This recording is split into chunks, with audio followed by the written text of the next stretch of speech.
Chapitre 1. La Garden Party à Rose Hill.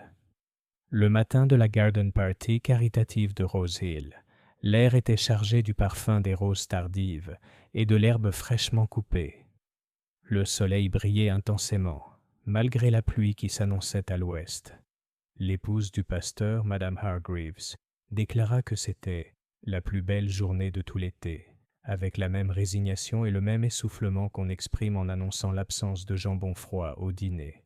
Les pelouses de Rose Hill House, une belle demeure géorgienne, quoique un peu trop fière, étaient agrémentées de stands, de banderoles et de tables à tréteaux chargées de génoises et de confitures. Les enfants allaient et venaient au milieu de la foule, leurs cris se mêlant aux murmures joyeux des conversations. Il régnait une certaine unité villageoise, comme si la fête elle-même avait recollé les morceaux de la société de Willowbrook. Miss Jane Marple, confortablement assise dans un fauteuil en rotin sous un auvent rayé, observait les événements avec sa douceur habituelle. Aux yeux de quiconque la regardait, une petite dame âgée coiffée d'un chapeau de paille élégant, son sac à tricot à côté d'elle.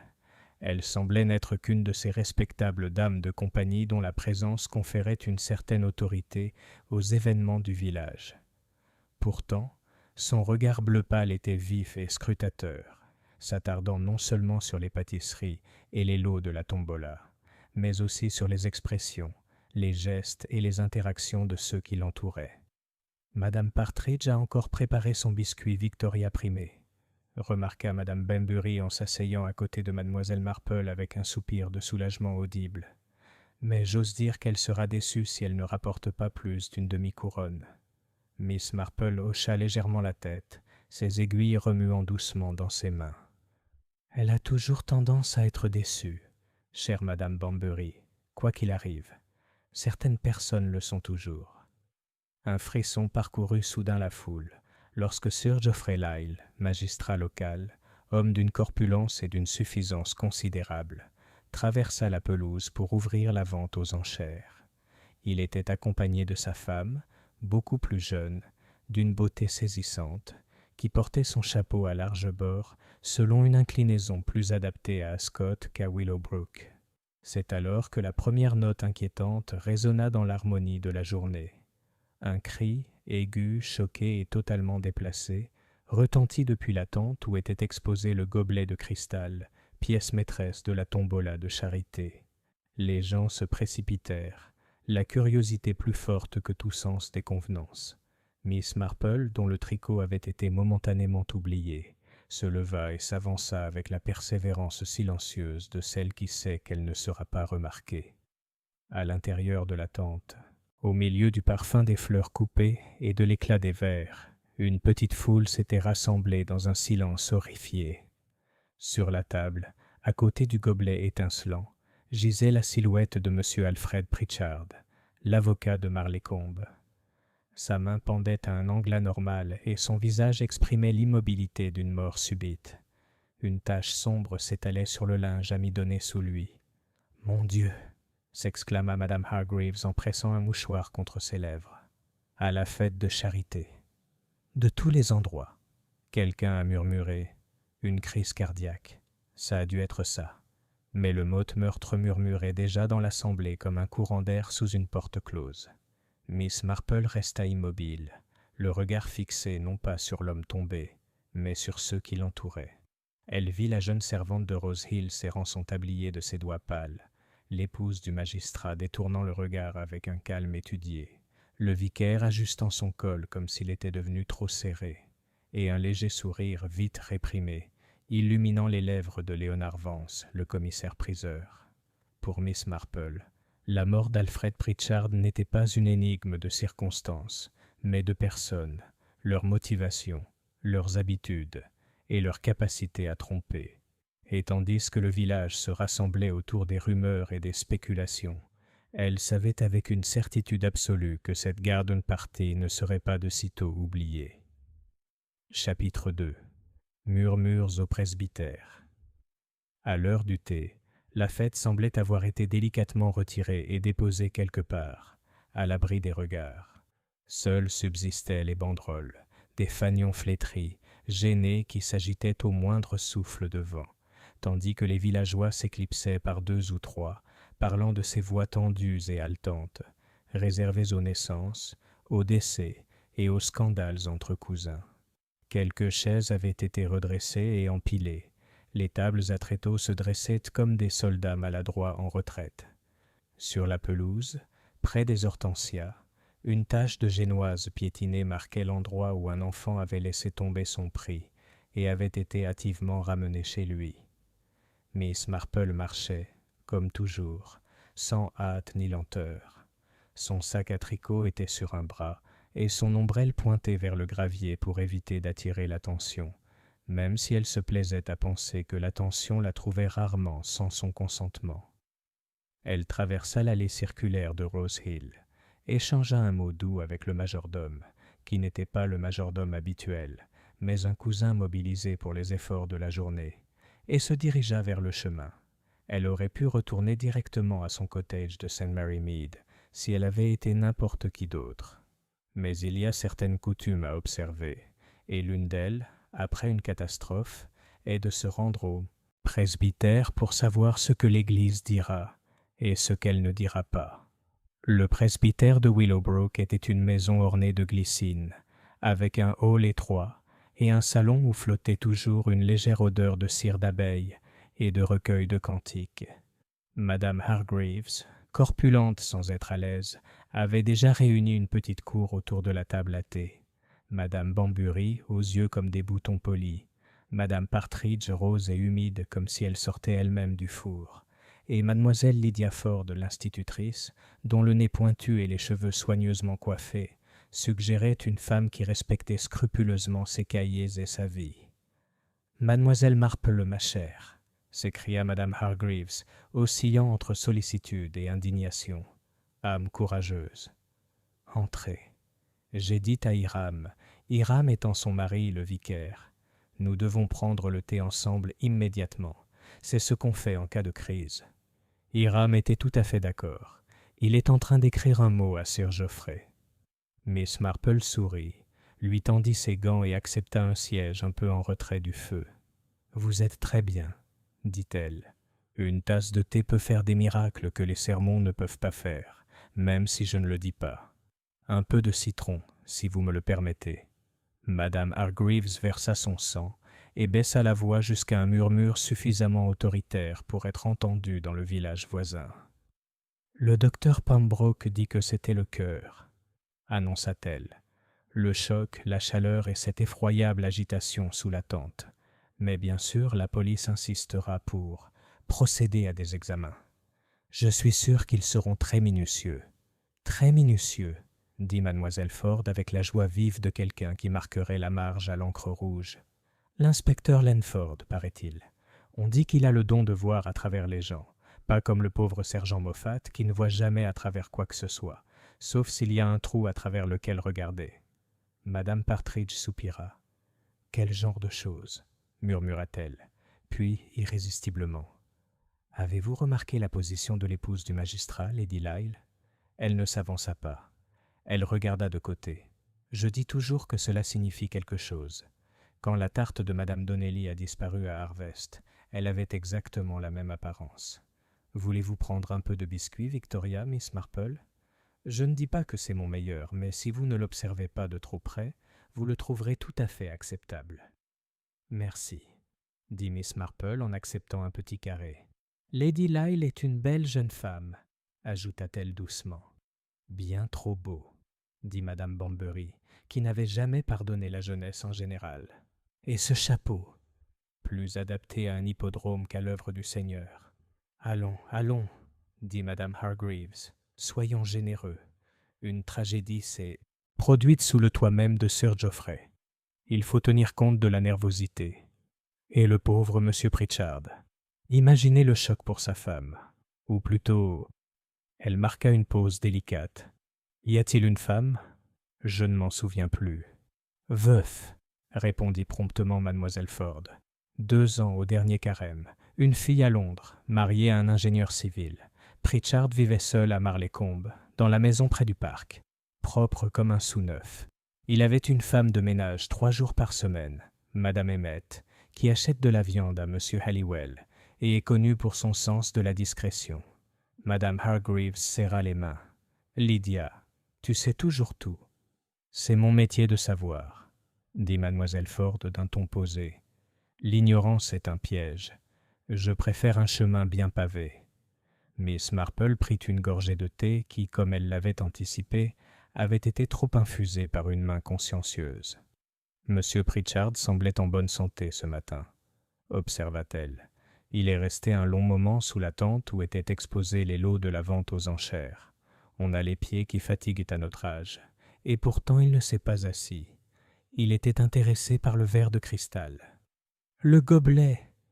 La voix de madame Hargreaves tremblait sur ce mot. « À bien y penser, cette magnifique pièce, en cristal pur, dit madame Lyle, a été apportée d'un spécialiste de Bond Street. Un don anonyme, s'il vous plaît, même s'il ne faut pas croire qu'elle provient de leur propre cabinet. Je n'aime pas les cadeaux anonymes. Ils sont, disons, anti-anglicans. » Il avait une drôle d'allure, s'aventura madame Banbury. Enfin, le gobelet n'avait pas l'air bizarre. Il brillait comme il se doit. Mais il y avait quelque chose dedans, une tache. Je me suis dit, c'est de la poussière. Puis j'ai pensé, mais la poussière n'est jamais au centre, elle s'accroche au bord. Et je me suis souvenu de l'étagère du garde-manger de madame Partridge. « Poussière !» s'écria madame Partridge blessée. « Je vous assure, pas la tienne, ma chère, » dit précipitamment madame Banbury. « Sauf que parfois, ça arrive là où on s'y attend le moins. » Le regard de Miss Marple était doux. « Un point intéressant, » dit-elle. « Il y avait, je crois, un léger résidu, comme de la cendre. Nous ne l'avons remarqué qu'après coup, tant la lumière frappait les facettes de façon magnifique. Mais il y avait un petit quelque chose. De la cendre ?» Madame Hargreaves parut véritablement alarmée.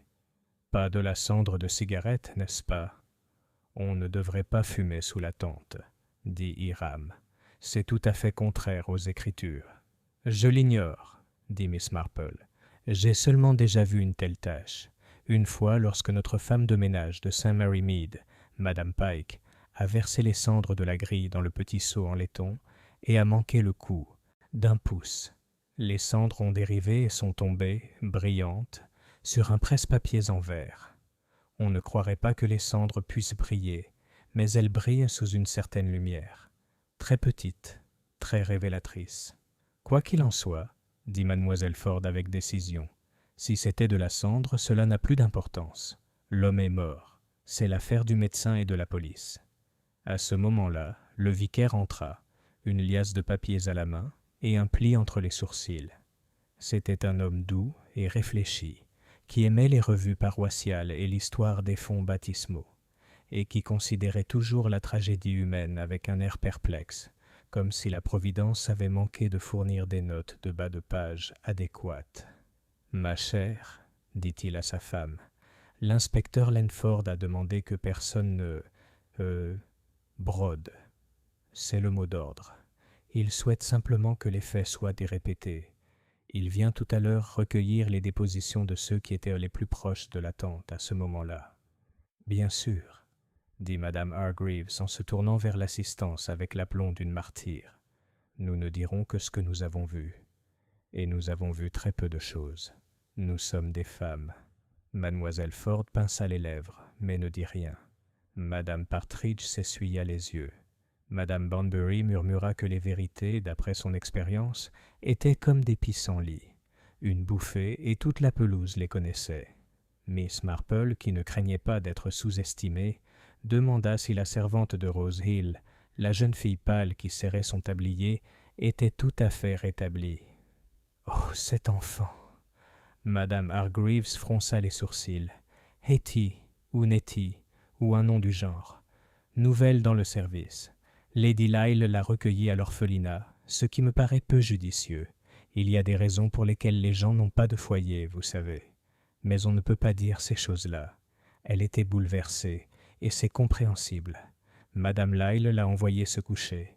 Hetty Lorne, ajouta mademoiselle Ford, 16 ans à la Saint-Michel, vif d'esprit, lent de main. C'est très fréquent.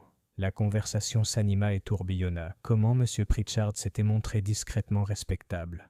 Comment il avait un jour refusé une affaire pour vulgarité. Jusqu'à ce que l'inspecteur Lenford lui-même fût annoncé à la porte.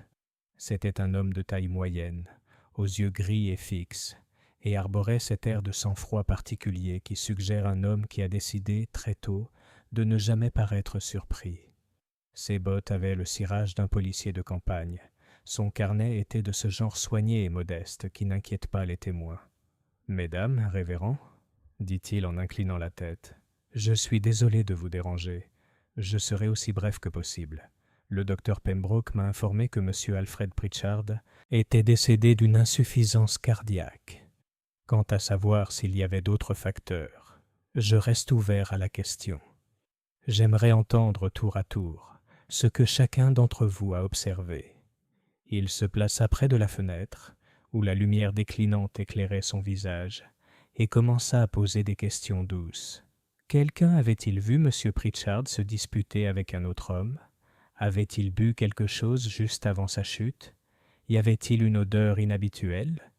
À ces mots, Madame Bunbury s'inquiéta et ne se souvint que des violettes, qui étaient la norme dans les tentes. Quelqu'un avait-il touché le gobelet? Le tirage au sort devait avoir lieu à 16 heures, dit Madame Hargreaves d'un ton important. Personne ne devait y toucher avant. Sir Geoffrey l'avait ordonné. Il y avait une pancarte. Ne pas manipuler. À mon avis, c'était tout à fait inutile, car les meilleurs ne manipulent jamais et les autres ne savent pas lire. Qui a organisé les lots? Demanda Lenford. Leonard Vance, dit promptement mademoiselle Ford. Il n'est pas de la meilleure trempe. Il est commissaire-priseur au marché de Marlécombe et vend plus de faillites qu'une paire de faisans. S'il y a une bonne affaire, il la saisira en premier. Il a un léger sourire déplacé. L'inspecteur Lenford le nota sans commentaire. Et la jeune servante? Hetty Lorne. Est-elle entrée dans la tente? Elle allait et venait comme un papillon de nuit, dit Madame Hargreaves. Elle allait chercher des vases, je crois. Miss Marple attendit que les autres aient fini de parler. Lorsque Lenford se tourna vers elle avec un respect poli, il avait appris, au cours d'une carrière non exempte de faux pas, que les petites vieilles dames observèrent parfois beaucoup. Elle joignit les mains et parla très doucement. « C'est très peu, dit-elle. Monsieur Pritchard se tenait à la table où le gobelet était posé. Il semblait, disons, profondément satisfait. Vous savez comme certains hommes fixent un objet jusqu'à ce qu'ils soient convaincus de son attrait. Il s'est penché plus près que la plupart ne l'auraient de fait. Je ne pense pas qu'il l'ait touché, mais il était tout près. Il n'a parlé à personne, sauf à M. Vance. M. Vance a dit quelque chose comme « coupé comme de l'eau de source ». M. Pritchard a hoché la tête. Puis M. Vance s'est éloigné. J'ai remarqué que la main de M. Pritchard tremblait légèrement. Je me suis dit « il devrait s'asseoir ». Mais peut-être que je pense la même chose de tout le monde. Le crayon de Lenford bougea. Et après, plus tard, il y eut un léger vacarme à l'entrée.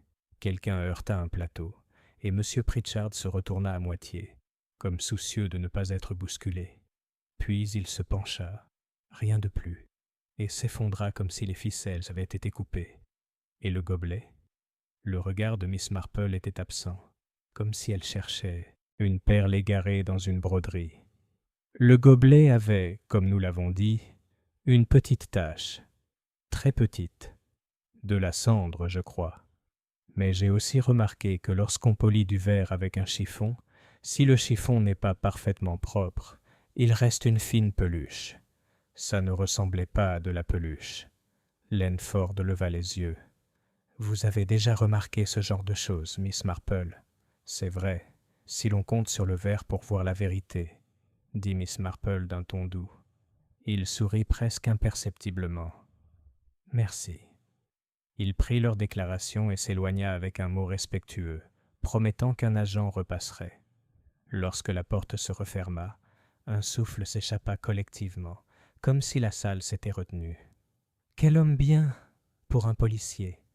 déclara Madame Hargreaves. « Hiram, pourriez-vous lui donner la liste des paroisses? Il doit savoir où trouver les personnes respectables et où, disons, trouver les autres. » Le vicaire parut peiné. « Ma chère, nous sommes tous des brebis du même troupeau. Certains d'entre nous grignotent les haies, a déclaré Madame Banbury. Miss Marple se leva. « Si vous voulez bien m'excuser, dit-elle, j'aimerais jeter un coup d'œil dans la ruelle derrière Rose Hill avant que la lumière ne s'éteigne. Un des enfants a laissé tomber un ruban. Il fera l'affaire pour le colis de ma nièce. » Cela suffisait à expliquer sa course. Elle ramassa ses gants et quitta le presbytère à son rythme régulier et délicat. Dehors, l'air était frais et sentait la terre humide, avec un soupçon de fumée, la fumée ascendante d'un foyer quelque part, qui avait atténué la fraîcheur de l'après-midi. Le chemin derrière Rose Hill était étroit, avec un petit échalier là où la haie s'inclinait. Miss Marple posa la main sur le vieux bois et observa le sentier. Il avait été abondamment foulé par les fêtards. Les empreintes s'étaient mêlées. Malgré tout, il y avait des détails à découvrir si l'on s'y attardait. Quelqu'un était resté un moment près de l'échalier. Le sol était éraflé de petites empreintes en demi-lune, peut-être la marque d'un talon nerveux qui s'enfonçait. Un pétale de rosier de serre gisait là, abîmé et déplacé, et sur la haie elle-même, accrochée à l'épine, se trouvait un fil de gaze noir, si fin qu'il était invisible à moins d'être exercé à de telles bagatelles. Miss Marple le détacha et l'enroula autour d'un doigt. De la gaze noire. Rares étaient les villageoises qui portèrent de la gaze noire l'après-midi. Cela pouvait appartenir à un chapeau fait pour la ville. Son esprit, qui était un meuble à tiroir contenant des souvenirs soigneusement étiquetés, lui offrit une image. La cambrure du chapeau de Lady Lyle, ombrageant une joue très blanche. Elle ne se pressa pas. Elle remit la gaze dans son gant, trouva le ruban qu'elle s'était promis, bleu, avec une étoile, enfantine imprimée dessus, et retourna vers le haut mur de pierre de Rose Hill. Sur un coup de tête, elle fit le tour de l'entrée des domestiques. La porte était ouverte sur l'air de l'arrière-cuisine. La fraîcheur embaumait le soda et l'eau de chou. À l'intérieur, une femme d'âge mûr tapait une cuillère sur une assiette à dessert, avec une énergie déterminée. « Bonjour, » dit doucement Miss Marple. « Veuillez me pardonner. Je cherche Hetty. Je crois qu'elle a été prise d'un malaise à la fête. J'ai moi-même eu un malaise un jour, et un peu de sel dans l'eau me serait utile. » La femme la regarda avec une suspicion qui s'adoucit à la vue du chapeau et des yeux de Miss Marple. « Vous êtes Miss Marple, n'est-ce pas? De St. Mary Mead. J'ai entendu parler de vous. On n'a pas besoin de sel. Hetty est allongée. »« Tout à fait, » dit Miss Marple. « Je me demandais si elle avait assez mangé. Les jeunes filles oublient. » La femme, Madame Tin, comme elle l'avoua au bout d'un moment, parut grossièrement satisfaite. « Elle n'oublie pas, celle-là. Elle est assez rapide pour mettre un petit pain de côté. Le problème, c'est que les mains sont comme des petits poissons. Elle laisse tout tomber. Je lui ai dit, « Hetty, tu portes un plateau comme un plateau, pas comme un pot de confiture. » Mais le fera-t-elle? Eh bien, elle a vu quelque chose, je ne devrais pas m'en étonner. Ceux qui n'ont rien vécu voient ce qui n'a pas d'importance et passent à côté de ce qui compte. « C'est tout à fait vrai, » dit Miss Marple, « et pourtant, parfois, ce qui semble sans importance devient le fil qui défait tout le bas. Vous n'avez peut-être pas vu qui est entré dans la tente en dernier? » « En dernier? Laux, ils sont allés et venus toute la journée. Ce Vance, celui avec les dents. Sir Geoffrey 2 fois. Madame, eh bien, elle rôdait, comme une mouche sur de la confiture. Pardonnez-moi. Je ne veux pas vous manquer de respect. Elle est ma supérieure. Seules les mouches sont des mouches. Et Hetty? Hetty a pris le dernier lot de fleurs. Les vases se fanaient. Je lui ai dit, « Attention à tes coudes. » Elle est revenue, blanche comme un navet. « Monsieur Pritchard fixe le verre, Madame Tin, » dit-elle, comme s'il voyait des fantômes. « Quelle idiote! Allongez-vous, dis-je, et laissez ces messieurs regarder. » Et puis, il y a eu des cris. Miss Marple la remercia et laissa un mot à Hetty. Madame Tin devait la faire venir demain si la jeune fille avait encore mal à la tête. Miss Marple avait un cordial qui ne manquait jamais. Elle ressortit dans l'après-midi déclinant et trouva, à sa faible surprise, l'inspecteur Lenford à la grille, regardant le gravier comme un joueur d'échecs regarde un échiquier problématique. « Mademoiselle Marpeau, dit-il, je n'ai pas pu résister à l'envie de faire un tour dans le chemin. On voit mieux avec des bottes. Avez-vous vu quelque chose d'intéressant ? » « Seulement que quelqu'un s'est arrêté et a hésité, » dit Miss Marple. « Quand on veut absolument avancer, on ne s'énerve pas autant. » Lenford lui adressa un de ses petits sourires. « J'ai envoyé quelqu'un à Marleycombe pour s'enquérir des affaires de M. Pritchard. Il semble qu'il s'occupait d'une affaire pour Sir Geoffrey. Une affaire mineure, peut-être, ou peut-être pas mineure. »« Pas petit, » dit doucement Miss Marple. « Sir Geoffrey n'est pas du genre à consulter son avocat pour des broutilles. Et M. Pritchard n'était pas du genre à être négligent sous une tente. Il ne se penchait pas. Il se laissait bousculer. » Lenford haussa les sourcils. « Pousser ? Au sens moral du terme, » clarifia Miss Marple. « On les encourage à regarder, à admirer, à s'approcher plus que de raison. J'ai vu ça dans des brocantes. »« Tenez-le, madame, » dit le vendeur, et la pauvre dame, qui n'imaginait pas posséder un tel objet, le trouve soudain indispensable. Il existe des moyens de faire pression sur les gens sans avoir recours à la main. « Vance » demanda Lenford comme s'il testait le poids d'une pièce. « Peut-être. Il a l'air d'un homme qui se persuade d'abord lui-même et ensuite les autres. Mais il y a d'autres moyens. » Elle marqua une pause. « Il faudrait examiner le gobelet avec soin, inspecteur. Très soigneusement, pas seulement pour les empreintes digitales, pour les résidus.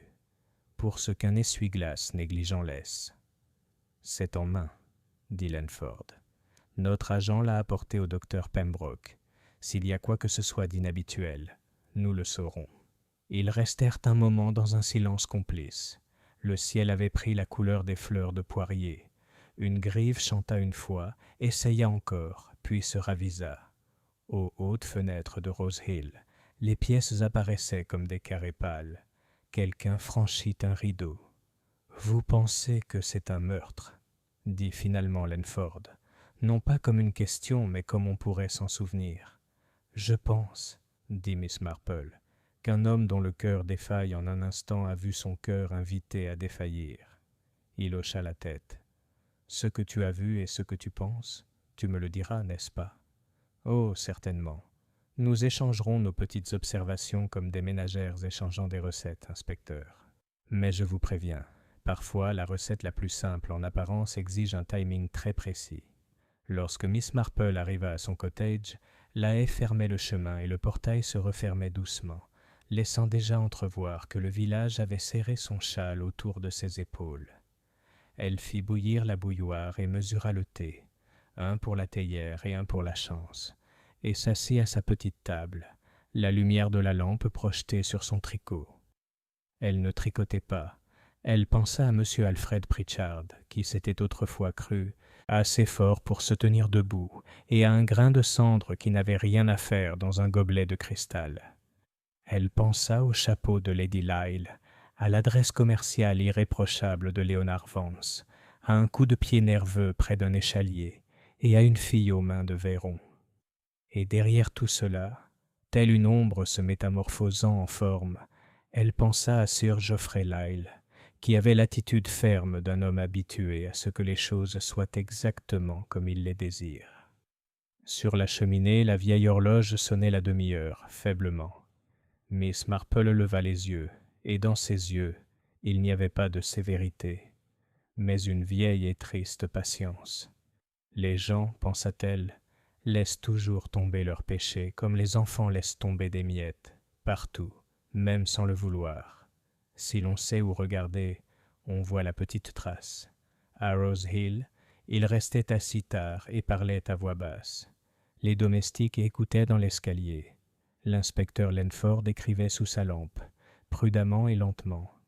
Et le matin, les discussions reprenaient, les théories, les déclarations plus sérieuses pour satisfaire aux exigences du devoir et de la conscience.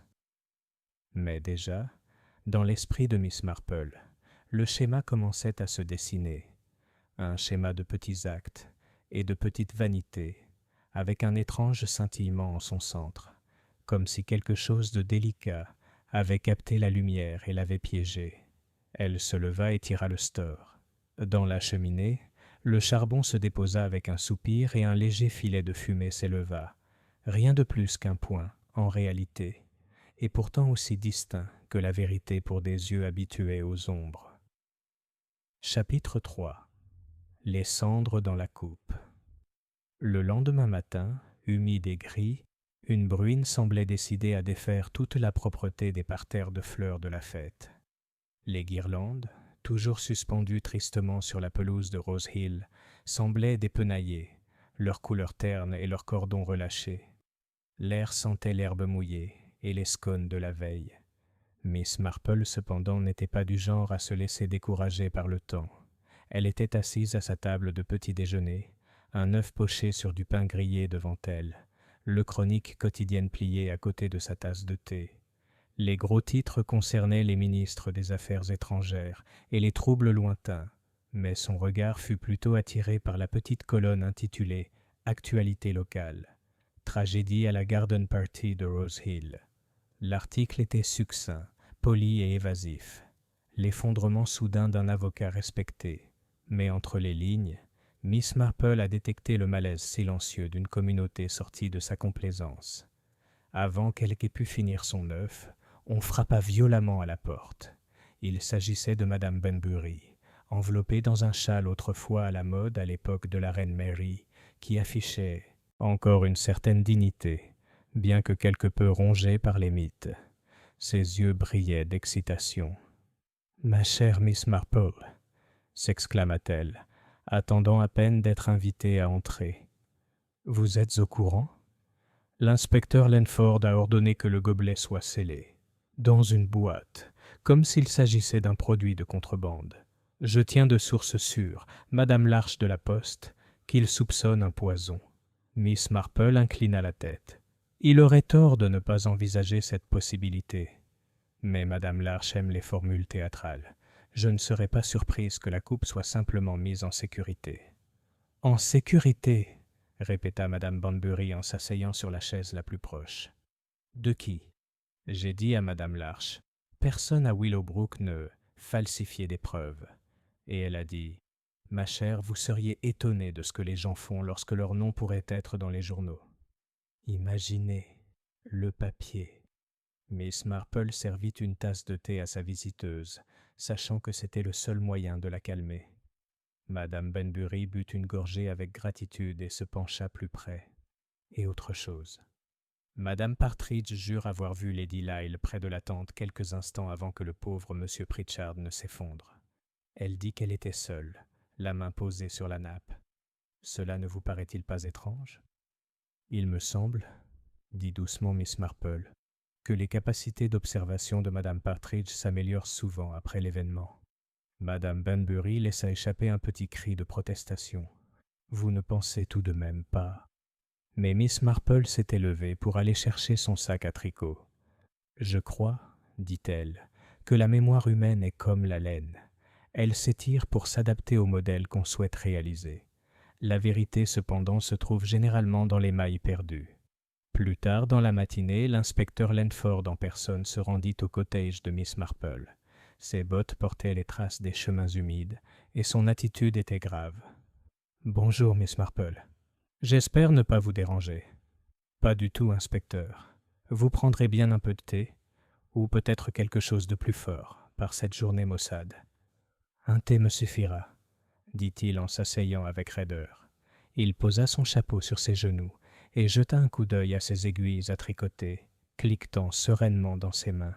« J'ai pensé qu'il était bon de vous informer, puisque vous étiez présent hier, que le docteur Pembroke a découvert certaines anomalies. Des traces, comment dire, étrangères à la constitution naturelle de l'homme. » Les yeux de Miss Marple, doux comme toujours, se posèrent sur son visage. « Du poison ?» Il inclina la tête. « Quelque chose de ce genre. Une poudre peut-être. Pas encore concluant, mais suffisant pour me rendre prudent. Le gobelet sera envoyé au laboratoire du comté.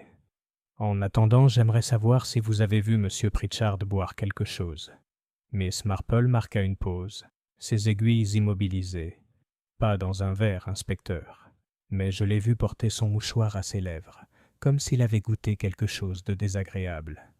C'est insignifiant, mais je remarque ses futilités. Lenford hocha la tête. Et cette coupe, les cendres qu'elle contient, comme certains l'ont dit? Il y avait certainement des résidus, répondit Miss Marple. Cela m'a rappelé un cas, il y a de nombreuses années, où une servante de notre village avait tenté de polir du laiton avec une poudre anti-cafard. Elle avait laissé une trace sur une tasse de thé, et le résultat fut des plus fâcheux pour le visiteur qui en avait bu. Le crayon de l'inspecteur parcourut rapidement son carnet. C'est précisément ce genre de lien qui m'intéresse. Voyez-vous, Miss Marple, certains suggèrent que le gobelet lui-même était l'instrument. Mais comment M. Pritchard en est-il venu à boire dedans, en public et à un tel moment? Je ne peux pas encore le dire. Les gens peuvent être amenés à faire des choses très étranges, observa Miss Marple, surtout lorsqu'ils sont persuadés par quelqu'un en qui ils ont confiance, ou qu'ils craignent. L'après-midi, tout le village était en proie aux conjectures. À l'épicerie, à la poste, à la petite halte ferroviaire où 2 trains passaient chaque jour, les langues se déliaient sans cesse. On entendit Sir Geoffrey Lyle gronder que la police devait éclaircir cette absurdité au plus vite. On aperçut Lady Lyle descendant rapidement le chemin, son voile baissé, comme pour éviter à la fois la bruine et la curiosité. Et Léonard Vance, le commissaire-priseur, fut aperçu à l'auberge, affichant un sourire trop large, ses manières un peu trop chaleureuses pour l'occasion. Il déclara, à portée de voix de plusieurs villageois, que les crises cardiaques sont le malheur de l'âge et n'incombent à personne, et qu'il était absurde de prétendre le contraire. Ces paroles, censées rassurer, eurent l'effet inverse. Miss Marple, quant à elle, se promenait tranquillement dans le cimetière, son ombrelle claquant doucement sur les pierres. Elle réfléchissait non pas à ce qui avait été dit, mais à ce qui ne l'avait pas été.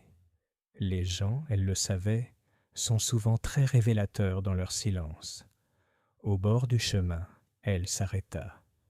Là, à moitié enfoui dans la terre humide, se trouvait un petit bout de papier. Elle le ramassa avec précaution. Il semblait avoir été arraché d'une enveloppe, l'encre brouillée par la pluie. Seuls quelques mots restaient lisibles. Règlement. Psst, cristal. Confidentiel. Miss Marple l'a soigneusement plié dans son gant. Cela pourrait ne rien signifier du tout, ou cela pourrait signifier beaucoup. Ce soir-là, elle s'assit de nouveau près du feu, son tricot intact sur ses genoux. Ses pensées ne se tournèrent pas vers la mort subite du pauvre notaire, mais vers le calme qui régnait à Willowbrook. Un magistrat fier, une belle jeune épouse, un commissaire-priseur ambitieux, une femme de chambre nerveuse et un notaire qui en savait peut-être plus sur leurs affaires qu'il n'était raisonnable de le penser. Et au centre de tout cela, brillant d'une innocence trompeuse, la coupe de cristal, contenant littéralement les cendres de la vérité. Chapitre 4. Le mauvais homme. Le lendemain matin, Willowbrook High Street connut une effervescence intense. L'agent Davis, un jeune homme débonnaire, plus appétiteux que méfiant, fut aperçu se dirigeant résolument vers l'auberge, suivi 1 heure plus tard par l'inspecteur Lenford en voiture. De tels événements incitèrent la moitié du village à inventer des courses en direction du parc, car rien n'était plus attirant que les activités officielles de la police, menées au vu et au su de tous. À midi, ce n'était plus une rumeur, mais une certitude. Léonard Vance, le commissaire-priseur, avait été interpellé.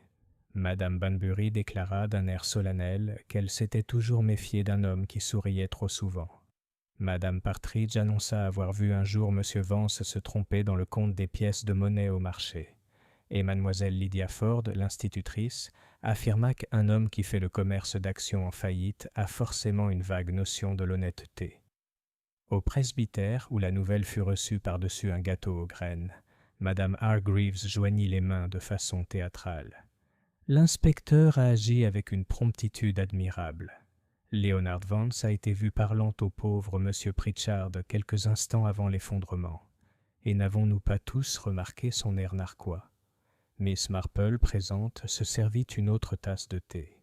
Son expression était douce, presque absente. « Je crois qu'il a parlé de la coupe, » dit-elle doucement. « Exactement, » s'écria Miss Ford. « Et n'est-il pas suspect qu'il ait été seul à être chargé de distribuer les lots? Un homme dans une telle position pouvait tout faire.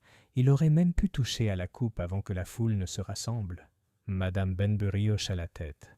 « L'inspecteur ne tardera pas à le tuer, c'est sûr. » Miss Marple posa sa tasse. « Je ne devrais pas être trop pressée, chère Madame Benbury. » On sourit souvent pour cacher sa nervosité, et la nervosité n'est pas toujours synonyme de culpabilité.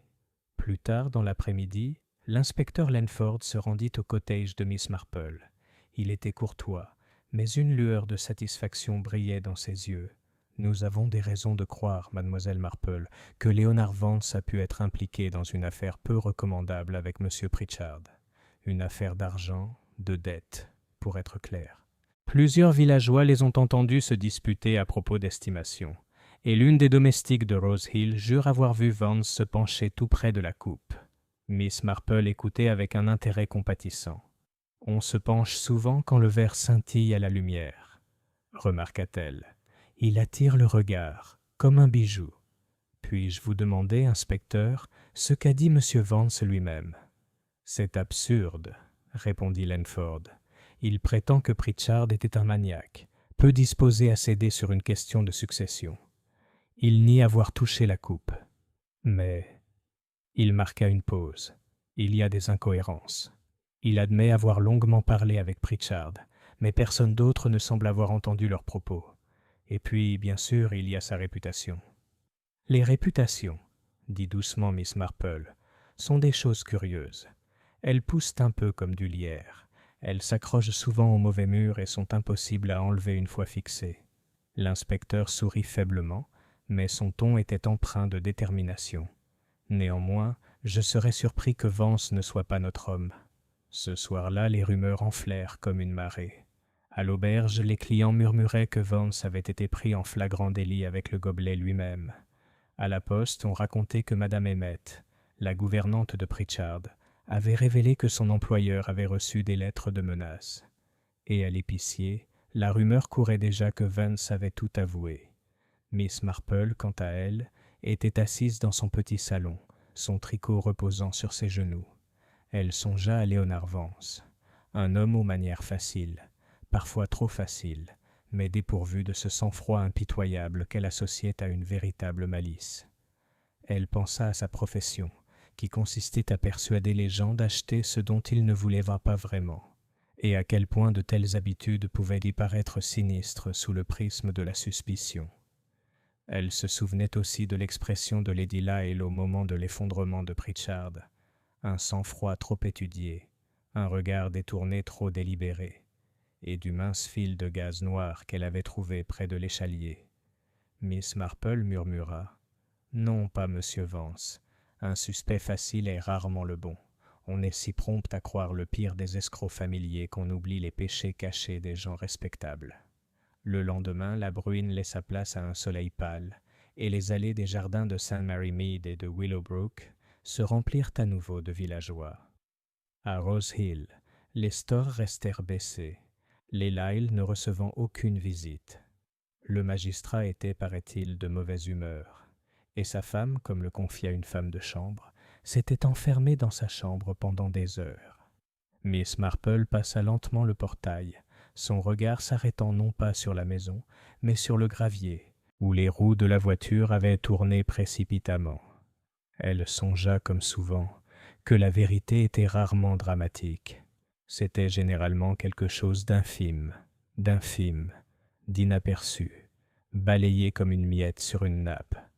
Et ainsi, tandis que l'inspecteur Lenford poursuivait Léonard Vance, Miss Marple glissait son tricot sous son bras et pensait aux miettes, des miettes qui ramenaient toujours à la personne qui les avait laissées. Chapitre 5. Les ombres derrière les rideaux. Les accusations de l'inspecteur Lenford contre Léonard Vance semblaient se renforcer d'heure en heure.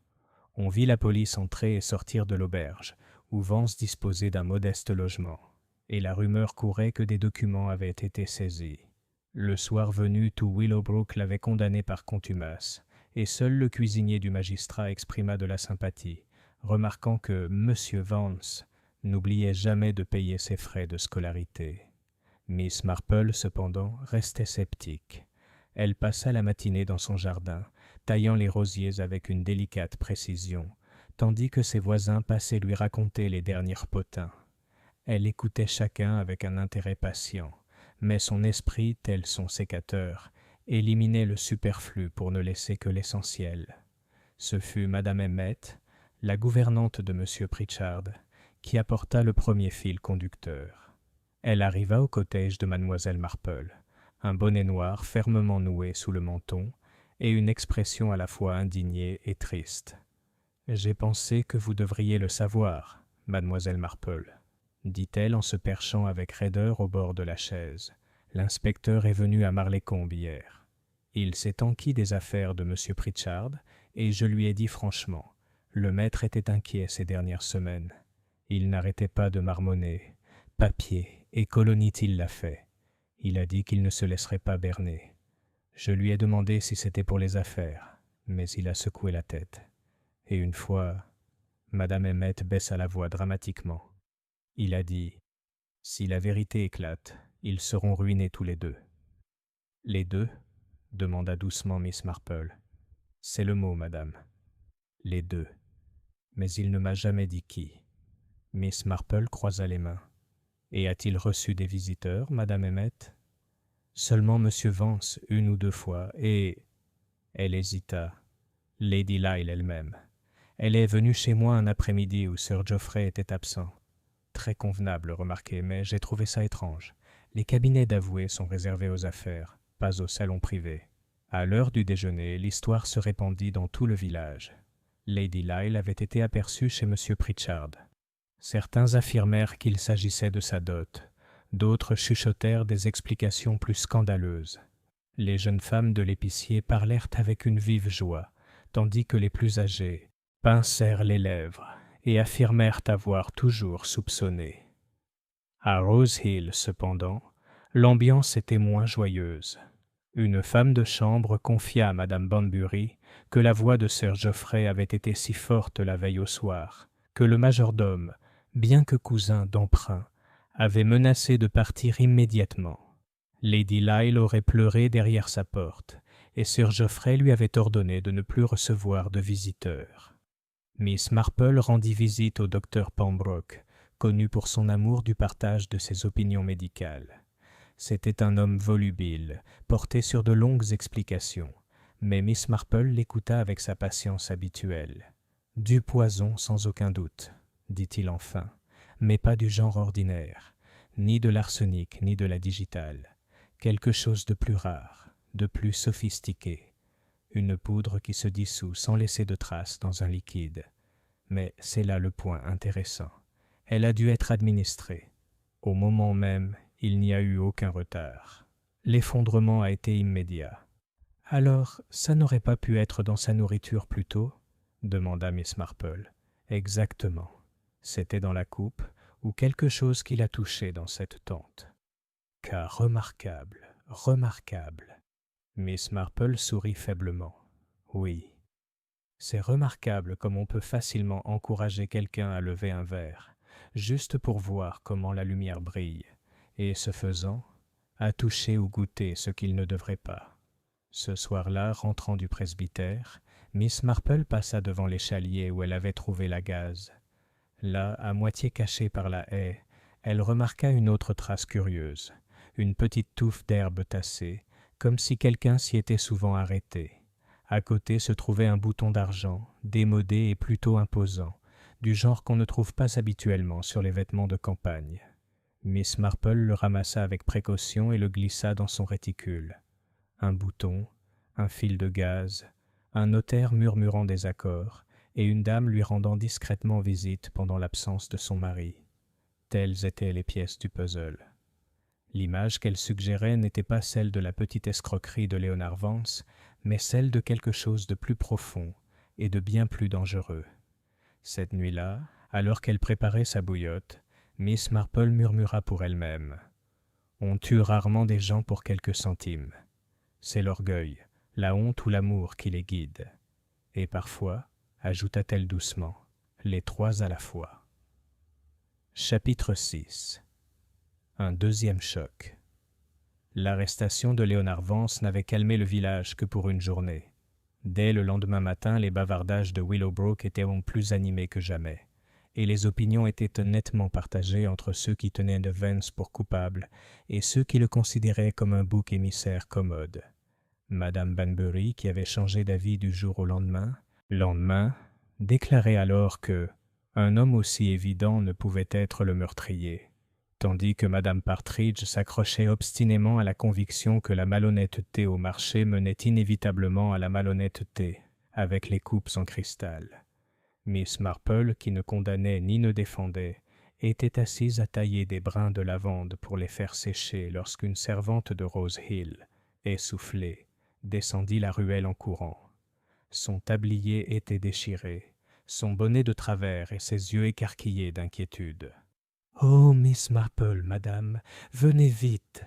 s'écria-t-elle. « Il s'est passé encore une chose horrible. » À Rose Hill House, une petite foule s'était déjà rassemblée. Sir Geoffrey se tenait dans l'allée, le visage rouge et furieux, adressant des gestes erratiques à l'inspecteur Lenford. Lady Lyle, pâle et posée, se tenait à distance, une main légèrement pressée contre sa gorge. Les domestiques chuchotaient entre eux, jetant des regards furtifs à la grande façade de pierre. À l'intérieur de la bibliothèque, le spectacle était sinistre. Hetty Lorne, la jeune servante, était assise, affalée sur une chaise, le visage blême. Le docteur Pembroke se penchait sur elle en marmonnant, tandis que Madame Tin se tordait les mains. Sur le bureau devant elle se trouvait un plateau sur lequel reposait une tasse de cacao à moitié vide. « Elle se rétablira », annonça enfin le docteur Pembroke. « Ce n'était pas fatal, même si ça aurait pu l'être. De la poudre, comme avant, je parie. Il a fallu qu'on me fasse venir. » L'inspecteur Lenford se retourna brusquement. « Qui lui a apporté le chocolat ?» Madame Tyne, se tordant toujours les mains, avoua « C'est moi, monsieur. Elle a dit qu'elle se sentait faible et a réclamé quelque chose de chaud. Je vous jure que j'ai apporté la boîte moi-même, que je l'ai versée et que je l'ai laissée dans l'arrière-cuisine pendant que je tournais le dos pour remuer le ragoût. À mon retour, elle buvait déjà. Je n'y ai plus jamais touché. » L'expression de Lenford se durcit. « Et puis quelqu'un est intervenu pendant cet intervalle. » Miss Marple, debout silencieusement sur le seuil, demanda avec douceur. « Puis-je parler à la jeune fille, inspecteur ? Juste un mot ?» Le médecin s'agita, mais Lenford acquiesça. Miss Marple s'approcha d'Hetty et posa une petite main fraîche sur son bras tremblant. « Ma chère, ne te fatigue pas. Dis-moi juste, as-tu vu quelqu'un près du plateau ?» Les lèvres d'Hetty remuèrent faiblement. « Je pensais... » Elle déglutit péniblement. « La dame, son voile. Elle est passée si vite, je n'en étais pas sûr. J'ai pensé que c'était le courant d'air. » Miss Marple lui tapota la main. « Tout à fait, mon enfant. Un courant d'air peut être très trompeur. Repose-toi maintenant. » L'incident fit grand bruit. Pour beaucoup, il confirma la culpabilité de Vance. N'avait-il pas été soupçonné, soucieux de faire taire les témoins? D'autres murmurèrent qu'Hetty elle-même en savait trop, qu'elle avait vu quelque chose dans la tente qu'elle n'aurait pas dû voir. D'autres encore désignèrent avec prudence Lady Lyle, dont les allées et venues semblaient de plus en plus mystérieuses. Sir Geoffrey tonna contre l'inspecteur Lenford dans le hall. « C'est un outrage, monsieur, que ma maison soit soupçonnée, que mes domestiques soient empoisonnés. J'exige que cette affaire soit réglée immédiatement. » Lenford, calme en apparence, dit seulement « On réglera ça, Sir Geoffrey, mais pas à la hâte. Les empoisonneurs ne s'arrêtent pas à une seule tentative. » Ce soir-là, Miss Marple prit son thé avec Madame Bunbury, qui était presque hors d'elle-même à cause de ses spéculations. « Vous avez entendu ce qu'ils disent, Miss Marple ? On a vu Lady Lyle dans le couloir près de l'arrière-cuisine. Je n'ai jamais fait confiance à une femme qui porte une gaze noire l'après-midi. Croyez-moi, il y a quelque chose étrange à propos de ses manières. » Miss Marple sourit faiblement. On accuse souvent l'étrangeté, chère Madame Banbury, alors que la vérité est plus proche de nous.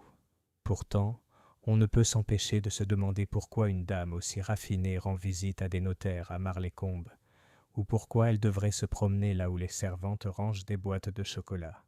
Les plus petites choses, vous savez, révèlent souvent les plus grands secrets. Plus tard, seule dans sa chaumière, Miss Marple déposa le bouton d'argent qu'elle avait trouvé sur le montant, à côté du morceau de papier déchiré du cimetière. Elle les étudia tous deux à la lumière d'une lampe. L'un parlait d'une correspondance secrète, l'autre d'un vêtement plus beau que n'importe quel tailleur de village ne pouvait en fabriquer. 2 tentatives, pensa-t-elle tranquillement. L'une réussit, l'autre non. Le principe était clair. Il fallait garantir le silence. Mais quelle vérité, si elle était dite, serait si dangereuse?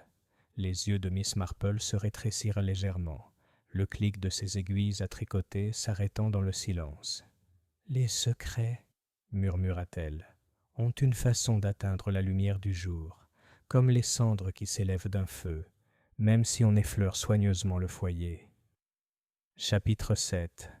Motif dans l'ombre. L'incident avec Hetty Lorne résonnait dans toutes les rumeurs à Willowbrook. Madame Banbury, qui se considérait comme la gardienne de la moralité du village, déclara que la servante avait dû savoir quelque chose d'effroyable, et fut réduite au silence pour cela. Madame Partridge préférait penser qu'Hetty s'était empoisonnée par erreur, parce que les filles de son âge sont négligentes avec les boîtes de conserve. Mademoiselle Lydia Ford, quant à elle, insista sur le fait que tout cela était trop bien ficelé, et déclara qu'elle écrirait une dissertation sur les dangers des ragots pour ses élèves, sachant pertinemment que les enfants n'en apprendraient rien. Pendant ce temps, Miss Marple vaquait à ses petites tâches ménagères, comme si rien d'extraordinaire ne s'était produit. Elle réparait une déchirure de ses rideaux de dentelle, écrivait un mot de condoléance à la fille mariée de M. Pritchard à Londres et faisait sa promenade habituelle au parc. Pourtant, pendant tout ce temps, elle accumulait ce qu'elle entendait et voyait, comme un écureuil fait des provisions de noix pour l'hiver. Au bureau de poste, elle rencontra à nouveau Madame Emmett, la gouvernante de Marlécombe, qui avait visiblement trouvé un certain soulagement à partager son fardeau. « Ils disent tout Vance ceci et Vance cela », grommela Madame Emmett, mais je connaissais mon maître, et ce n'était pas Vance qui le tracassait. Non, il était monté contre quelqu'un de plus haut placé. Il tenait un registre, vous savez, un petit carnet noir, aussi net que son écriture. Il a disparu maintenant. L'inspecteur Lenford a posé la question, et je le lui ai dit. J'ai regardé moi-même. Plus aucune trace. Disparu. Miss Marple hocha légèrement la tête. Et quand l'avez-vous vu pour la dernière fois? La veille de la fête. Il a écrit dessus, puis l'a rangé dans son tiroir. Je l'ai épousseté le lendemain matin, je jure qu'il était là. Maintenant, disparu. Le même après-midi, Miss Marple rendit visite au docteur Pembroke sous prétexte de s'enquérir des rhumatismes d'un voisin. Le médecin, ravi d'être reçu, s'écarta bientôt du sujet. « Bon sang, Jane, si je puis me permettre, la mort de Pritchard n'était pas un accident. Le poison était évident. Et la fille aussi, des traces dans le cacao. Quelqu'un dans cette maison a accès à des substances ingénieuses, c'est tout ce que je dirais. Pas acheté en magasin à Willowbrook, je vous assure. » Miss Marple, sirotant son thé, remarqua d'un ton léger. On obtient parfois de telles poudres en voyageant, ou par l'intermédiaire de connaissances qui fréquentent des cercles plus larges. Exactement. Un chimiste londonien, peut-être, ou un type qui s'intéresse à la toxicologie moderne. Ce n'est pas l'œuvre d'un criminel rustique ordinaire. Sur le chemin du retour, elle croisa Hetty, pâle mais d'un pas droit, marchant lentement avec Madame Tin. La jeune fille lança un regard effrayé à Miss Marple, mais lorsque la femme plus âgée murmura un mot gentil, Hetty lui serra la main. « Je ne voulais pas entendre, madame, » murmura-t-elle, « mais je l'ai entendu. » Sous la tente, Monsieur Pritchard a dit au monsieur « Je ne veux pas y participer. » Et le monsieur a répondu « Vous n'avez pas le choix. » C'est ce qui m'a effrayé. C'est pourquoi Elle s'interrompit, les yeux pleins de larmes. Miss Marple la rassura doucement. « Merci, ma chère. Parfois, la vérité éclate. Au grand jour, quand on pense que personne ne l'écoute. » Ce soir-là, l'inspecteur Lenford revint au cottage de Miss Marple. Son visage était marqué par la fatigue. « Je commence à penser que Vance est une fausse piste, » avoua-t-il. « Trop maladroit, trop flagrant. Il s'est peut-être disputé avec Pritchard, mais cette histoire de grand livre et de deuxième tentative, tout indique autre chose. » Miss Marple mit son tricot de côté. « Oui, un meurtre est rarement le fruit de querelles de shilling. C'est généralement l'orgueil, inspecteur, ou la peur du déshonneur. Il faut se demander, que savait M. Pritchard qui puisse ruiner non pas une, mais deux personnes ?» Lenford la regarda attentivement. « Tu crois que c'est Lady Lyle ?»« Je pense, » dit doucement Miss Marple, « que les apparences sont trompeuses. Un joli visage peut cacher le chagrin ou la peur. Mais je pense aussi que Sir Geoffrey est un homme qui ne tolère pas que sa dignité soit atteinte, même par sa propre femme. Un mariage est souvent plus complexe qu'il n'y paraît aux yeux de ses voisins. » Elle jeta un coup d'œil au petit bouton d'argent posé sur sa cheminée, qui tournoyait à la lumière de la lampe. Et parfois, un seul fil d'un vêtement défait toute la parure. Cette nuit-là, Miss Marple écrivit 2 brefs messages, l'un à l'inspecteur Lenford, lui suggérant d'enquêter discrètement sur les opérations financières de Sir Geoffrey, l'autre à sa nièce à Londres, lui demandant si elle pouvait se renseigner sur les affaires de la famille Lyle en ville. Car Jane Marple savait que la vérité sur les tragédies villageoises s'étendait souvent bien au-delà des haies et des cimetières, jusque dans les salons et les maisons de commerce de la haute société londonienne. Elle posa sa plume, joignit les mains et murmura « Oui, tout à fait. Il ne faut pas seulement regarder qui tenait le gobelet, mais aussi qui aurait à perdre si M. Pritchard parlait. » Chapitre 8. L'affaire Lyle. Au matin suivant la fête, les stores de Rose Hill étaient à nouveau baissés. On aperçut Lady Lyle dans le jardin, marchant lentement avec un parasol malgré le ciel couvert. Sa silhouette, élancée et gracieuse, semblait presque spectrale sur les allées de gravier. Les villageois observaient discrètement depuis le chemin et chuchotaient entre eux. Certains lui attribuaient la pâleur de la culpabilité, d'autres la tristesse d'une innocente prise au piège. Pendant ce temps, Sir Geoffrey s'était mis à foncer dans sa voiture, traversant bruyamment Willowbrook et Marleycombe, le chapeau enfoncé et l'air tonitruant. Il ne s'arrêtait pour saluer personne, ce qui aux yeux des villageois était plus suspect que s'il avait crié des accusations depuis le toit. Ce matin-là, mademoiselle Marple reçut une lettre, transmise rapidement par sa nièce de Londres. Elle était courte, mais significative. « Ma très chère tante Jane, en réponse à votre question, les finances de Sir Geoffrey Lyle ne sont pas ce qu'elles paraissent. Ses avoirs dans le transport maritime ont beaucoup souffert. On m'informe discrètement que ses créanciers le pressent et qu'un règlement concernant la dot de sa femme est à l'étude. Monsieur Pritchard, semble-t-il, a été consulté. On évoque également une querelle entre Sir Geoffrey et sa femme, bien que ces faits soient souvent exagérés. Avec affection, Dolly. » Miss Marple plia soigneusement la lettre. Elle repensa aux paroles de Madame Emmett. Si la vérité éclate, cela les ruinera tous les deux, et réfléchissait que la ruine prenait de nombreuses formes, financières, sociales, morales. Cet après-midi-là, l'inspecteur Lenford la revit. Il paraissait plus épuisé qu'auparavant, mais ses yeux brillaient de nouvelles informations. « Vous aviez raison, Miss Marple. Les affaires de Sir Geoffrey sont précaires. J'ai parlé à son notaire londonien. Il l'a reconnu. De lourdes dettes, discrètement dissimulées, mais qui s'accumulaient. Et voici le plus curieux. Monsieur Pritchard préparait des documents qui auraient de protéger la dot de Lady Lyle contre les créanciers de son mari. C'était parfaitement légal, mais... Eh bien... Sir Geoffrey n'aurait guère apprécié. » Miss Marple hocha la tête. « Les hommes fiers, inspecteur, acceptent rarement les garanties qui affaiblissent leur autorité. » « Exactement. Mais alors, pourquoi tuer Pritchard? Les papiers existent toujours, à moins que... » Il s'interrompit. « À moins que le grand livre... » répondit doucement Miss Marple. « Un registre privé. Il manque. Un registre qui va au-delà des finances, je pense. » Plus tard dans la soirée, Miss Marple prit le thé avec Madame Hargreaves, qui était très agitée. « Ma chère, vous n'imaginez pas ce qu'on vient de me dire.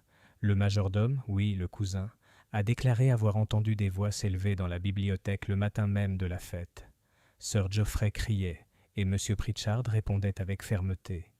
Quelque chose comme déshonneur et pas d'autre choix. Et puis, silence. Madame Banbury, arrivée sans invitation, se pencha. Et vous savez quoi d'autre? Hetty elle-même a dit, bien qu'elle n'aurait pas dû, avoir vu Lady Lyle pleurer dans cette même bibliothèque moins d'une heure plus tard. Des larmes, remarquez. J'ai toujours dit que les belles femmes sont une nuisance. Elles attirent le malheur. Miss Marple écoutait poliment, son tricot cliquetant doucement. « Il est curieux, observa-t-elle, de voir combien de fois les querelles dans les salons se propagent au-delà des murs, jusqu'à troubler les recoins les plus calmes d'une fête de village. Ce qui commence dans une bibliothèque peut se terminer tragiquement sous une tente de verrerie. » Cette nuit-là, assise près de son modeste feu, Miss Marple arrangeait ses pensées comme des fils sur un métier à tisser. Un magistrat, fier et endetté. Une jeune épouse, riche mais peut-être craignant la disgrâce. Un notaire, déterminé à préserver sa fortune. Un registre disparu, contenant on ne sait quel secret. Et maintenant, 2 tentatives. L'une réussie, l'autre heureusement déjouée. Le regard de Miss Marple était doux, mais fixe. « La question n'est pas de savoir qui haïssait M. Pritchard, » murmura-t-elle, « mais qui le craignait. La peur transforme en tueurs ceux qui, autrement, n'auraient jamais osé commettre un meurtre. » Elle se pencha pour ajuster le feu. Une bouffée de cendre s'éleva, s'enroulant vers le haut avant de disparaître. Elle l'observa attentivement, comme si ce petit filet gris contenait la clé de toute l'affaire. Chapitre 9. Les fils de la peur. L'inspecteur Lenford n'était pas homme à se laisser aller aux fantaisies, mais dès le 4e matin, son sang-froid commençait à faiblir. Il l'avoua à Miss Marple lorsqu'il se présenta à son cottage, les bottes encore humides de la rosée des pelouses de Rose Hill. « Je n'arrive pas à le déterminer, » avoua-t-il. « Tout mène aux Lyle. Leurs finances, leurs querelles, la visite de Lady Lyle à Marleycombe, même cette histoire de cacao. Et pourtant, il s'interrompit en se frottant le front. Ce sont les dernières personnes qu'on accuserait ouvertement. Sir Geoffrey et le magistrat. Lady Lyle, eh bien, elle a tout du raffinement. Miss Marple leva les yeux de son tricot. Les apparences, inspecteur, sont un peu comme des rideaux de mousseline. Elles laissent passer la lumière, mais cachent aussi ce qui se cache derrière. Il faut regarder à travers le tissage. Au village, la rumeur s'inversait brusquement. Madame Banbury, qui avait vivement condamné Léonard Vance, déclarait alors que il n'y avait jamais de fumée sans feu dans un mariage où la femme pleurait dans les bibliothèques. Madame Hargreaves maintint que de tels propos étaient déplacés, mais ne put s'empêcher d'ajouter « Bien sûr, Lady Lyle, fait paraissent pâles, et les femmes pâles cachent toujours quelque chose. » À la poste, Madame Larche murmura que Sir Geoffrey avait fait venir un avocat londonien. À l'auberge, l'aubergiste affirma que Vance serait libéré d'un jour à l'autre. Et partout, le refrain était le même. Si Pritchard a été tué pour ce qu'il savait, qui d'autre pourrait être en danger? Miss Marple elle-même rendit visite à Lady Lyle cet après-midi-là. Elle la trouva dans un petit salon, les rideaux tirés pour se protéger de la lumière du jour, les yeux rouges malgré son élégante prestance. « Ma chère Lady Lyle, » dit doucement Miss Marple, « j'espère que vous ne me trouverez pas indiscrète. Je suis venue juste pour prendre de vos nouvelles. Ce sont des jours difficiles pour nous tous. » Lady Lyle laissa échapper un léger rire amer. « Vous êtes très aimable, Miss Marple. Il est difficile de vivre dans une maison où chaque murmure semble une accusation. » Miss Marple, s'installant sagement dans un fauteuil, se mit à tricoter. « Les murmures sont souvent pires que les accusations, ma chère. Ils touchent rarement à la vérité, mais ils piquent quand même. Pourtant, on peut toujours réparer ce qui est déchiré, comme ce bas que j'ai, si on prend garde avant que le trou ne s'élargisse.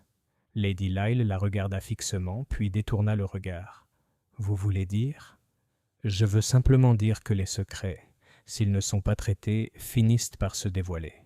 Monsieur Pritchard, je crois, détenait un tel secret. » Pendant un instant, la main de Lady Lyle serra son mouchoir.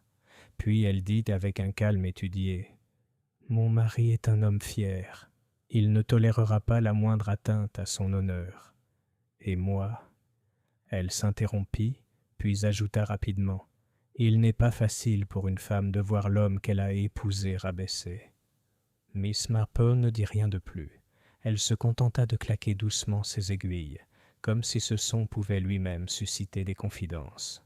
Ce soir-là, Hetty Lorne se glissa jusqu'au cottage de Miss Marple. Elle était toujours pâle, mais plus calme, et ses yeux brillaient d'une détermination effrayée. « Il fallait que je le dise à quelqu'un, » murmura-t-elle. « Ce n'était pas seulement la dispute sous la tente. J'ai vu Lady Lyle moi-même ce matin-là, à l'échalier près de la ruelle. Elle pleurait et a laissé tomber quelque chose. J'avais l'intention de le lui rendre, mais j'avais peur. C'était une lettre.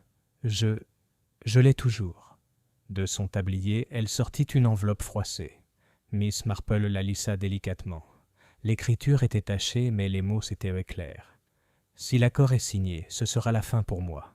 Détruisez-le pour notre bien à tous les deux. » Il n'y avait pas de signature, seulement des initiales.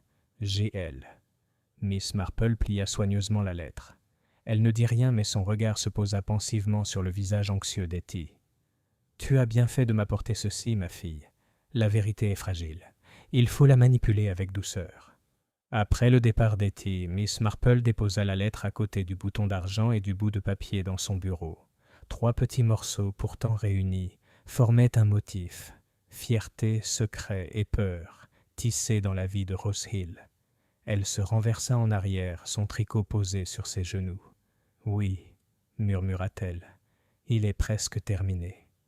La difficulté n'est pas de savoir OMS, car cela est assez clair, mais en le montrant, de telle manière que la main coupable se trahisse. » Ses yeux bleu pâle brillèrent un instant d'une résolution tranquille. Un petit piège, peut-être. Quelque chose de très simple, très anglais.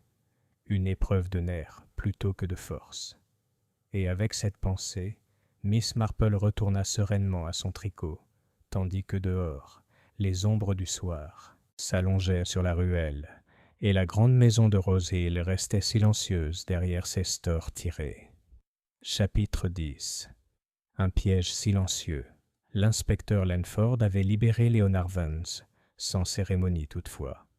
Le commissaire-priseur regagna son logement, rouge d'indignation, et déclara haut et fort dans le salon de l'auberge qu'il avait été maltraité par les autorités. Il offrit même une tournée de bière à la compagnie, mais la plupart déclinèrent poliment, refusant toujours de s'asseoir trop près d'un homme dont le nom avait été associé à du poison. La véritable tempête, cependant, se préparait à Rose Hill. Sir Geoffrey était devenu si furieux que même les domestiques murmuraient qu'il allait partir.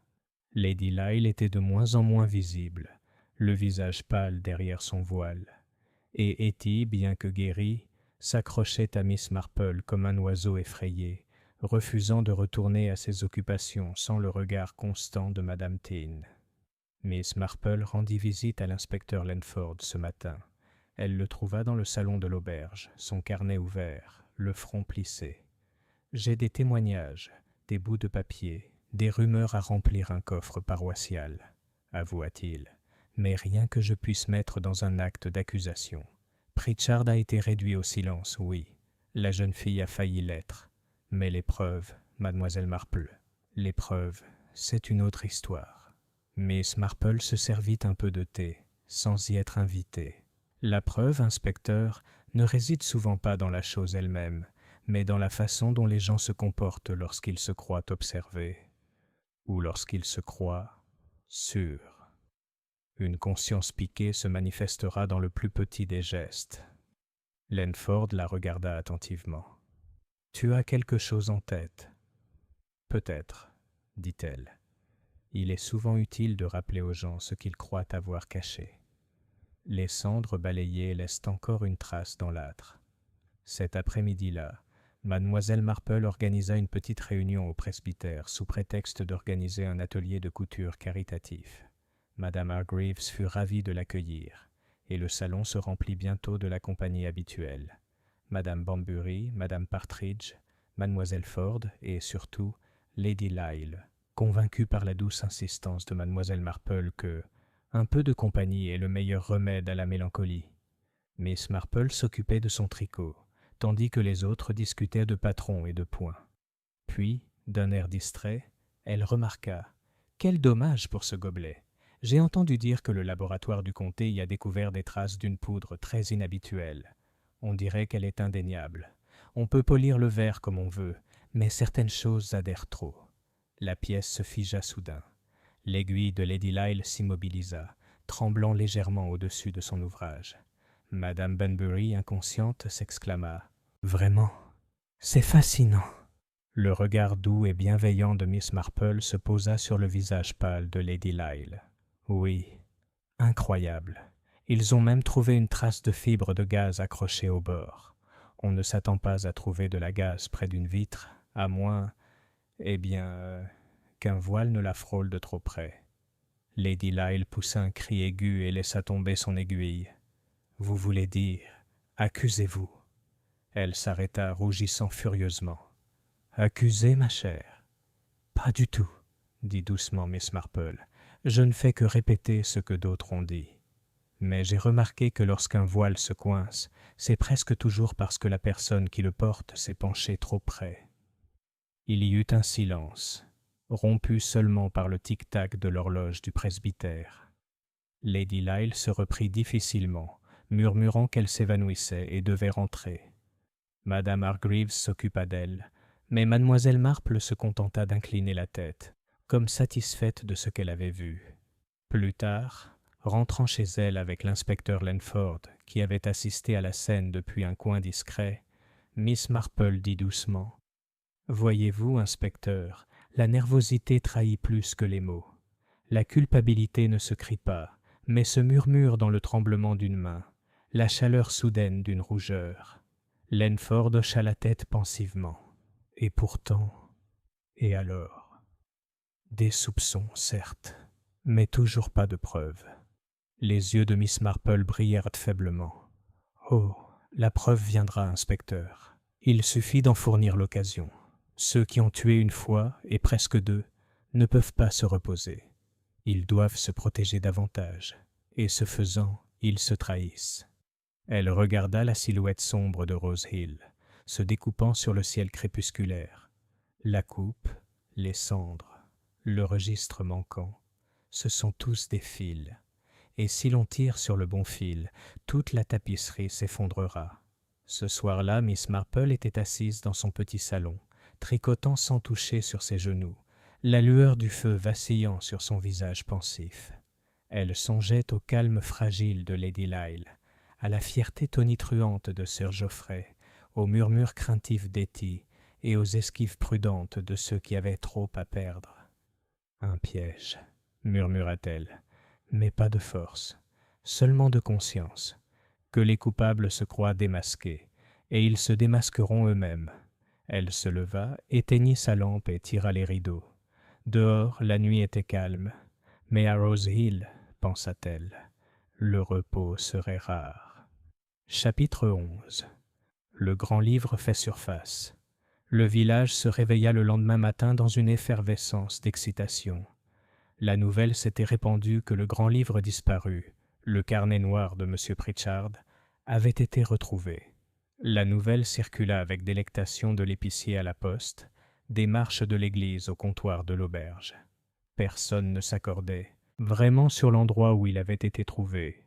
Certains disaient dans les appartements de Vance, d'autres murmuraient qu'il était caché sous les coussins des bancs du presbytère. La vérité, comme l'inspecteur Lenford l'a révélé à Miss Marple autour d'une tasse de thé précipitée, était bien plus prosaïque. « Il a été remis par un garçon de Marleycombe, expliqua-t-il. On l'a retrouvé jeté dans la haie. Quelqu'un a essayé de le brûler, mais l'humidité l'a sauvé. Plusieurs pages ont été brûlées, d'autres déchirées. Pourtant, il y a suffisamment d'informations pour montrer ce que Pritchard savait. Miss Marple croisa les mains. « Et que savait-il, inspecteur » Langford baissa la voix. « Un registre de dettes et de règlements. Le nom de Sir Geoffrey apparaît souvent, bien trop souvent. Il avait emprunté sur des terres, sur des navires, sur des revenus futurs. Et il y a plus encore, une note concernant des accords confidentiels, des initiales seulement, mais qui correspondent à la famille de Lady Lyle. Il semble que sa fortune ait été liée aux entreprises de son mari, malgré les garanties. Pritchard était prêt à la révéler. Miss Marple hocha lentement la tête. Et être exposée serait synonyme de ruine. Ruine sociale autant que financière. Peu d'hommes de la fierté de Sir Geoffrey pourraient en supporter une telle humiliation. Peu d'épouses non plus, redoutant les murmures de la société plus que les privations. À midi, le village était en pleine effervescence.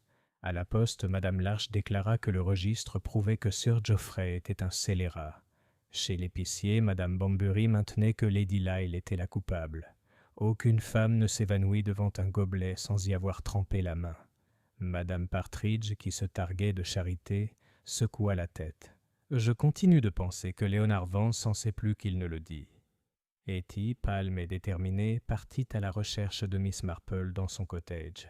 Elle serrait nerveusement un mouchoir. « Ils ne me croiront jamais, madame, mais je l'ai bien entendu ce jour-là sous la tente. Monsieur Pritchard a dit « Je ne le détruirai pas », et le gentleman a répondu « Vous le ferez, sinon ce sera votre fin. » C'était la voix de Sir Geoffrey. « Je le jure. » Miss Marple posa une main réconfortante sur la sienne. « Je vous crois, ma chère. Le problème, c'est que les autres ne le feront pas, à moins de voir de leurs propres yeux ce que leur cœur soupçonne déjà. » Ce soir-là, Miss Marple invita l'inspecteur Langford à son cottage. Sur la table se trouvait sa pile de tricots bien rangée, à côté du bouton d'argent, du bout de lettre et du fragment brûlé du registre qu'il lui avait permis d'examiner. « Voyez-vous, inspecteur, dit-elle, nous sommes ici en proie à l'orgueil, à la peur et au désir de silence. Sir Geoffrey a les motivations les plus fortes, Lady Lyle la plus grande, crainte. Mais la preuve ne réside pas dans les documents, qui peuvent être niés, ni dans les ragots, qui peuvent être passés sous silence. La preuve réside dans le comportement. Un homme ou une femme qui croit que les preuves contre lui ont été découvertes ne peut que se trahir. » Langford se pencha en avant.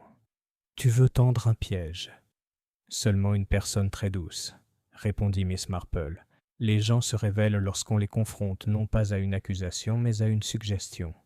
Si vous réunissiez la maisonnée à Rose Hill et mentionniez que certains nouveaux, si des preuves ont été trouvées, quelque chose de très spécifique, bien que pas vraiment en notre possession, vous verriez qui hésite. » Langford la regarda un long moment, puis hocha la tête. « Très bien. Quelle preuve vais-je inventer ?» Les yeux de Miss Marple pétillèrent faiblement. « Eh bien, inspecteur, rien d'aussi grossier qu'une invention. Dites simplement que le laboratoire a confirmé ce que j'ai suggéré.